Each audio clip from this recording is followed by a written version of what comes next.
Hello friends, welcome to KP fashions. Friends, ఒక sister అయితే అడిగారు రిటర్న్ అష్యూరెన్స్ ప్రోగ్రాంలో ఎలా పార్టిసిపేట్ చేయాలి అని. ముందు రిటర్న్ అష్యూరెన్స్ ప్రోగ్రాంలో పార్టిసిపేట్ చేయాలంటే ఎటువంటి క్వాలిఫికేషన్ కావాలనేది నేను ఆల్రెడీ షార్ట్ వీడియోలో చేశాను. ఆ వీడియోనైతే ఇప్పుడు నేను చూపిస్తాను. ఆ వీడియో చూడండి. చూశాక మీకు క్లారిటీ అనేది వస్తుంది. ఫ్రెండ్స్, మీకు కనుక రిటర్న్స్ అనేటివి ఎక్కువ వస్తుంటే మీ ప్రాఫిట్ అనేది ఈ రిటర్న్ ఛార్జెస్ కే ఖర్చు చేయాల్సి వస్తుంటే అప్పుడు మీరు రిటర్న్ అష్యూరెన్స్ ప్రోగ్రామ్ లో అయితే పార్టిసిపేట్ చేయండి. ఈ రిటర్న్ అష్యూరెన్స్ ప్రోగ్రామ్ అంటే మన ప్రొడక్ట్ అనేది 300 ఉంది. ఆ ప్రొడక్ట్ కి కూడా మనము డెలివరీ ఛార్జెస్ అంటే కస్టమర్ రిటర్న్ చేసినప్పుడు డెలివరీ ఛార్జెస్ 153 నుంచి 170 లోపు కొంత అమౌంట్ అయితే పే చేసి మనం ప్రొడక్ట్ ని మళ్ళీ రిటర్న్ తెచ్చుకుంటున్నాం కదా.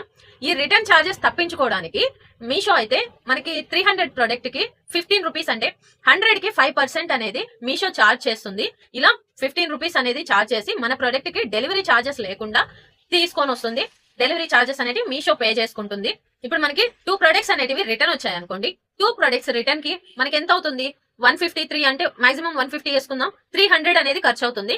కానీ 2 ప్రొడక్ట్స్ ప్రైస్ లో సగం అనమాట. ఇప్పుడు మన ప్రొడక్ట్ ప్రైస్ 300 అయినప్పుడు దానిలో సగం ప్రైస్ పెట్టి మళ్ళీ మనం రిటర్న్ తెచ్చుకుంటున్నాం. అలా కాకుండా మీషో అనేది 30 రూపీస్ కే అంటే రెండింటికి కలిపి 30 రూపీస్ అనేది ఛార్జ్ చేస్తుంది. 100 కి 5 రూపీస్ అనేది మీషో ఛార్జ్ చేస్తుంది. కాబట్టి మీరు రిటర్న్ అష్యూరెన్స్ ప్రోగ్రామ్ లో పార్టిసిపేట్ చేయండి. దీనికి క్వాలిఫికేషన్ ఏంటంటే ఈ ప్రోగ్రామ్ లో పార్టిసిపేట్ చేయాలి అంటే మీకు లాస్ట్ ఇయర్ అనేది గత 12 నెలల్లో మీకు 100 ఆర్డర్స్ అనేటివి రిటర్న్ వచ్చి ఉండాలి. ఒక సంవత్సరంలో మీకు 100 ఆర్డర్స్ రిటర్న్ వచ్చి ఉండాలి. మీకు అలా కాకపోయినా లాస్ట్ మంత్ అయితే ఏదుందో దానిలో మీకు 10 ఆర్డర్స్ అన్న రిటర్న్ వచ్చి ఉండాలి. అలా రిటర్న్ వచ్చి మీరు వాటికి మనీ కనుక పే చేసి ఉంటే ఈ ప్రోగ్రామ్ లో అయితే పార్టిసిపేట్ చేయొచ్చు. లేదు మీకు 5 ఆర్డర్స్ అలా రిటర్న్ వచ్చాయి ఈ నెలలో అనుకోండి, అప్పుడు మీరు టికెట్ అనేది రైజ్ చేయండి. టికెట్ రైజ్ చేసి మీషో వాళ్ళే కాంటాక్ట్ అవుతారు మిమ్మల్ని. మీరు టికెట్ రైజ్ చేశాక వాళ్ళు కాంటాక్ట్ అయినప్పుడు వాళ్ళతో చెప్పండి మీరు ఈ రిటర్న్ అష్యూరెన్స్ ప్రోగ్రామ్ లో పార్టిసిపేట్ చేయాలని. మీకు రిటర్న్స్ అనేటివి ఎక్కువ వస్తుంటేనే పార్టిసిపేట్ చేయండి. ఎందుకంటే ఈ రిటర్న్ అష్యూరెన్స్ ప్రోగ్రామ్ లో పార్టిసిపేట్ చేశాక మీకు 15 రూపీసే కాకుండా ఈ ప్రోగ్రామ్ లో పార్టిసిపేట్ చేస్తున్నందుకు కూడా మీషో కొంత అమౌంట్ అనేది మన దగ్గర నుంచి ఛార్జ్ చేస్తుంది. 100 కి 5% ఛార్జ్ చేస్తుంది. అలాగే ఈ ప్రోగ్రామ్ లో పార్టిసిపేట్ చేస్తున్నందుకు కూడా కొంత ఫీజు అనేది ఛార్జ్ చేస్తుంది. కాబట్టి మీకు ఈ రిటర్న్స్ ఎక్కువ ఉంటేనే ఈ ప్రోగ్రామ్ లో పార్టిసిపేట్ చేయండి. ఫ్రెండ్స్, ఇప్పుడు వీడియోలో చూసారు కదా. ఈ వీడియో మొత్తం చూసాక మీకు ఆల్రెడీ ఒక క్లారిటీ అనేది వచ్చి ఉంటుంది.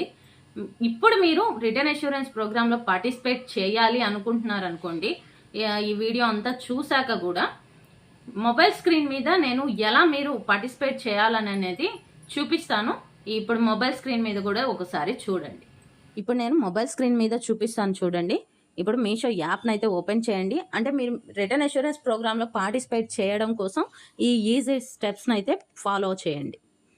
మీషో యాప్ని అయితే ఓపెన్ చేయండి. ఇక్కడ మెనూస్ మీద క్లిక్ చేయండి. సపోర్ట్ మీద క్లిక్ చేయండి. ఇక్కడ సర్చ్ బార్లో return assurance programme opt in అని సెర్చ్ చేయండి. ఇక్కడ సెకండ్ ఆప్షన్ వస్తుంది కదా, I want to understand the calculation of the return assurance opt in fees and return shipping fees అని ఉంది కదా, ఈ ఆప్షన్ మీద క్లిక్ చేయండి. క్లిక్ చేశాక ఇక్కడ మీకు ఈ రిటర్న్ అష్యూరెన్స్ ప్రోగ్రామ్ గురించి కొంచెం ఇన్ఫర్మేషన్ అయితే ఉంటుంది. దీన్ని చదువుకోండి, లేదంటే నేను ఆల్రెడీ వీడియోలో మీకు ఎక్స్ప్లెయిన్ అయితే చేశాను. దీనికి కావాల్సిన క్వాలిఫికేషన్స్ గురించి వాటి గురించి అది చూసాక మీకు క్లారిటీ అయితే వచ్చి ఉంటుంది. ఇప్పుడు పార్టిసిపేట్ చేయాలంటే ఇక్కడ రైజ్ ఏ టికెట్ అని ఉంది కదా, టికెట్ అయితే రైజ్ చేయండి. ఇక్కడ డిస్క్రిప్షన్లో ఈ రిటర్న్ అష్యూరెన్స్ ప్రోగ్రాంలో పార్టిసిపేట్ చేయాలనుకుంటున్నానని ఇక్కడ మెసేజ్ అయితే డిస్క్రిప్షన్లో రాయండి. రాశాక ఇక్కడ మీకు ఆల్రెడీ రిటర్న్స్ అనేటివి ఎక్కువ వచ్చుంటాయి కదా, ఆ రిటర్న్స్లోకి వెళ్ళి ఆ రిటర్న్స్ వచ్చిన వాటిని ఒక స్క్రీన్ షాట్ అయితే తీసి ఇక్కడైతే అప్లోడ్ చేయండి. అప్లోడ్ చేశాక ఇక్కడ మీ నంబర్ అయితే ఇవ్వండి. ఇచ్చాక మీరు సబ్మిట్ ఆప్షన్ మీద క్లిక్ చేయండి. మీరు ఒకసారి ఈ కంప్లైంట్ రైజ్ చేశాక మీషో సపోర్ట్ ఏజెంట్స్ మిమ్మల్ని కాంటాక్ట్ అవుతారు. మీతో ఈ ప్రోగ్రామ్ గురించి మాట్లాడతారు. మాట్లాడినప్పుడు మీరు ఈ ప్రోగ్రాంలో పార్టిసిపేట్ చేయాలనుకుంటున్నానని చెప్పండి.